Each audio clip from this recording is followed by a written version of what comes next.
ہمارے حضرت والا حضرت عارفی قدس اللہ تعالی سرہ فرمایا کرتے تھے کہ اللہ تبارک و تعالی نے انسان کو جب بھیجا دنیا میں تو اس کے ساتھ دو ایسی چیزیں لگا دی جو اس کو گناہ پر آمادہ کرنے والی ہیں، ایک شیطان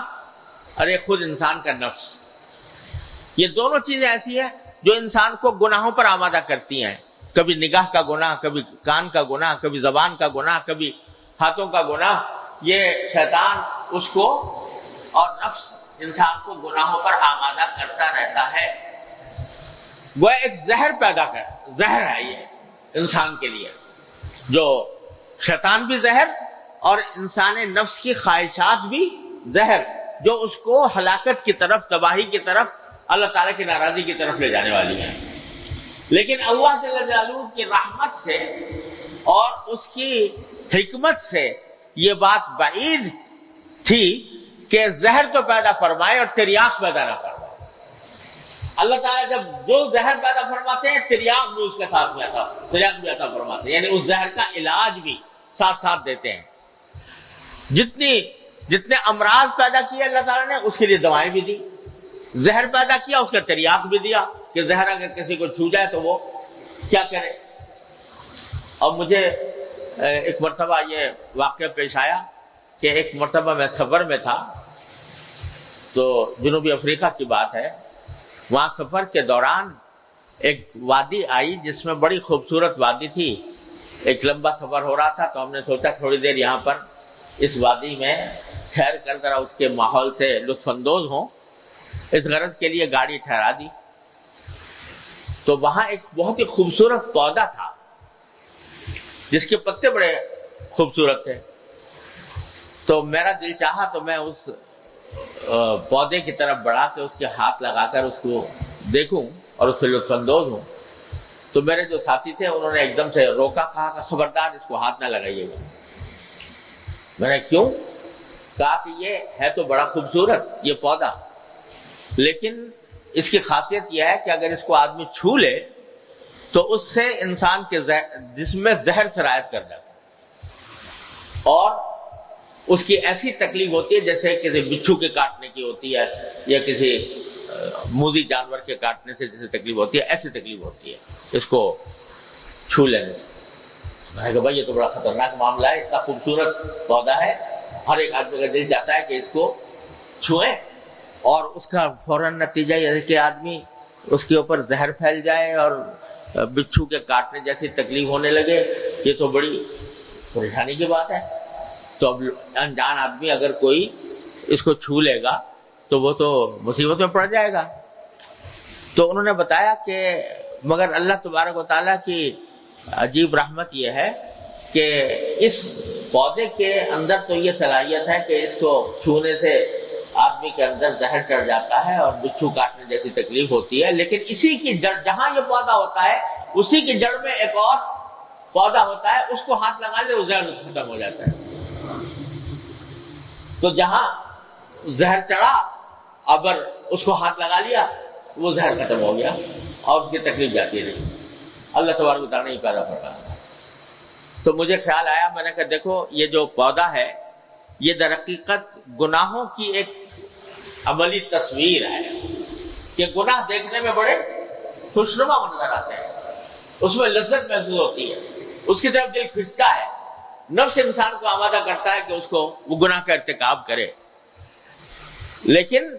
وہ ہے خطرناک اتنے کہ ذرا سا چھو لو تو اس میں اسے زہر پھیل جائے گا۔ اب ایک منظر سامنے ہے آنکھوں کے، کوئی نامحرم سامنے ہے، حسن و جمال کا ایک مرکز ہے، اس کی طرف دل کھنچتا ہے، کشش پیدا ہوتی ہے، دل چاہتا ہے کہ آدمی اس کو دیکھتا رہے، لیکن ہے وہ زہر، ایسا ہی زہر ہے جیسے وہ پودے کا زہر تھا۔ زہر ہے، اس کو آدمی دیکھے گا، گناہ میں مبتلا ہوگا، اللہ تعالیٰ کی ناراضی مول لے گا، آخرت کے اندر اس کا انجام جہنم کی شکل میں دیکھے گا۔ اللہ تعالیٰ محفوظ رکھے۔ فرمایا العینان تزنیان وزناہما النظر، آنکھیں بھی زنا کرتی ہیں اور ان کا زنا یہ ہے کہ وہ دیکھے، اور نظر کو ناجائز کام میں استعمال کریں۔ تو یہ آج اللہ بچائے ہمارے ماحول کے اندر اللہ تعالیٰ حفاظت فرمائے۔ پہلے کوئی آدمی بد نظری باقاعدہ اہتمام کر کے کرنی پڑتی تھی، اور اللہ بچائے وہ لوگ سنیما میں جاتے تھے اور کیا فلمیں دیکھتے تھے اور فحش اور یعنی مبتلا ہوتے تھے، لیکن اب ہر ایک کے ہاتھ میں آ گیا ہے یہ جو جس کو اسمارٹ فون کہا جاتا ہے، تو وہ ہاتھوں میں ہے اور گھر گھر پہنچ گیا،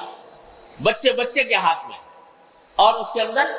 بد نظری کے سامان بکھرے پڑے ہیں۔ اب وہ دل تو مچل رہا ہے اس کی طرف کہ اس ناجائز معاملے کو دیکھوں، دل مچلتا ہے، اس کے اندر پرکشش ہوتی ہے، لیکن یہ بخدا یہ اتنا ہی زہریلا کام ہے جیسے کہ اس پودے کا تھا، کہ وہ پودا خوبصورت تھا لیکن اس کے اندر زہر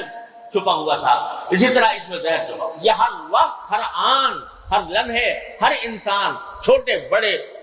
بچے بوڑھے، ہر ایک کے ہاتھ میں یہ زہر آ گیا ہے، لیکن اس کے زہر ہونے کا احساس نہیں، جیسے کہ مجھے اس پودے کی کہ زہر ہونے کا احساس نہیں تھا۔ اسی طرح ہمارے یہ احساس ختم ہو رہا ہے، اس کی وجہ سے مبتلا ہو رہے ہیں، اس زہر میں مبتلا ہو رہے ہیں۔ تو شیطان اور نفس یہ دونوں اس طرف لے جا رہے ہیں، گناہوں کی طرف لے جا رہے ہیں، لیکن اللہ تبارک و تعالیٰ نے اس کے تریاق یہ پیدا کیا کہ جب تمہیں شیطان ڈسے، جب تمہیں نفس کا تقاضا ڈسے،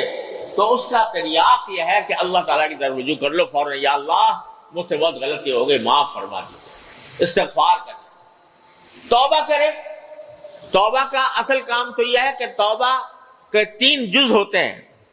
ایک یہ کہ اس کام کو جس سے توبہ کر رہا ہے فوراً چھوڑ دے،